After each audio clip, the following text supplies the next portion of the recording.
It is roughly 2600 BCA, and somewhere in the city of Ur, a person is staring at a game board like their entire emotional stability depends on one tiny move.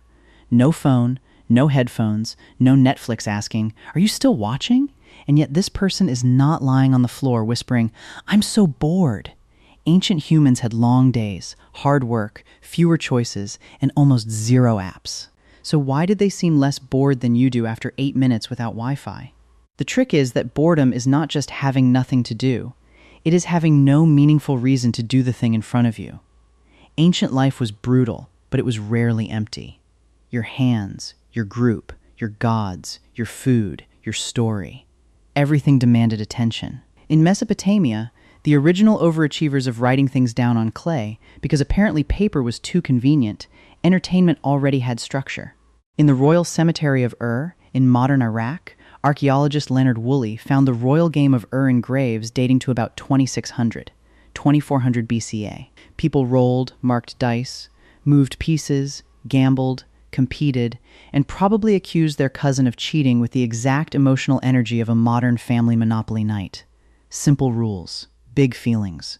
The game mattered because it turned waiting into tension, and tension is basically boredom's natural predator. In a world where harvests, floods, and kings could ruin your week, a board game gave people a tiny universe where the rules were visible. In ancient Egypt, the civilization that looked at death and said, "Fine, but make it organized," boredom was also attacked with ritual, games, music, and an impressive amount of symbolic paperwork. Senet boards appear in Egyptian burials from the early dynastic period, around 3100. 2686 BC, and a famous painted scene in the tomb of Queen Nefertari, around 1255 BC in the Valley of the Queens, shows her playing senet as part of the journey into the afterlife. Was this just a board game? Yes, it was. But it was also more than that. Play became practice for cosmic order, fate, and moving safely through danger. Very casual. Just a little game about not being spiritually deleted. Egyptians also filled time with festivals, dancing, brewing beer, telling stories, and making work social. Because when your society builds monuments that take generations, you learn to make repetition feel like belonging. Then comes Greece, where people somehow invented philosophy and still found time to be confidently annoying at parties. Aristotle, writing in the 4th century BCC, argued in the Politics and Nicomachean Ethics that leisure, or skol, was not laziness, but the space where a person could think, learn, and become fully human. Aristotle was basically the ancient version of that one guy who hears you say, "I'm bored," and replies, "Actually, boredom reveals the poverty of your soul. Helpful? No. Slightly true? Annoyingly, yes." Greek symposia in the 5th and 4th centuries BCC mixed drinking, music, conversation, poetry, games, and social performance, which means even relaxation had rules, status, and somebody trying too hard. The point was not endless stimulation.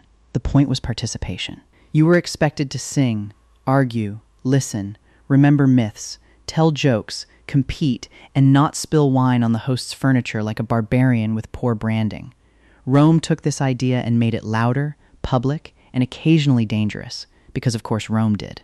In Pompeii, buried by Mount Vesuvius in 79 CE, archaeologists have found taverns, dice, gaming boards scratched into stone, election graffiti, amphitheater notices, and walls covered with the ancient version of comment sections. Pliny the Elder, writing in the 1st century CE, tried to collect basically all knowledge in natural history, which makes him feel like a human search engine with worse safety standards and a fatal curiosity about volcanoes. Romans fought boredom with baths, street food, gossip, gambling, theater, chariot racing, and public spectacle. Efficient, loud, slightly unhinged. Their free time was not private scrolling in silence. It was physical, noisy, social, and impossible to mute. Here's the modern fun fact. The word boredom only becomes common in English in the 1800s, and Charles Dickens helped popularize it in Bleak House in 1853. Humans always felt restlessness, but the modern version, sitting still while infinite entertainment fails to satisfy you, is surprisingly recent. Your ancestors did not have less stress. They had fewer fake exits from it. So why do you still get bored? Because modern life gives you stimulation without participation. You can watch people cook, fight, dance, travel, date, build houses, survive disasters, and explain Roman plumbing while you sit motionless, barely using your body, your hands, or your memory. Ancient people had songs to remember, tools to repair, fires to feed, stories to repeat, rituals to join, rivals to beat, and children asking the same question 400 times. Annoying. Human. Alive. Zoom out, and the lesson is not that ancient life was better. It absolutely was not. One infected tooth, and suddenly you are negotiating with the gods. But ancient humans were rarely just consuming time. They were shaping it with other people.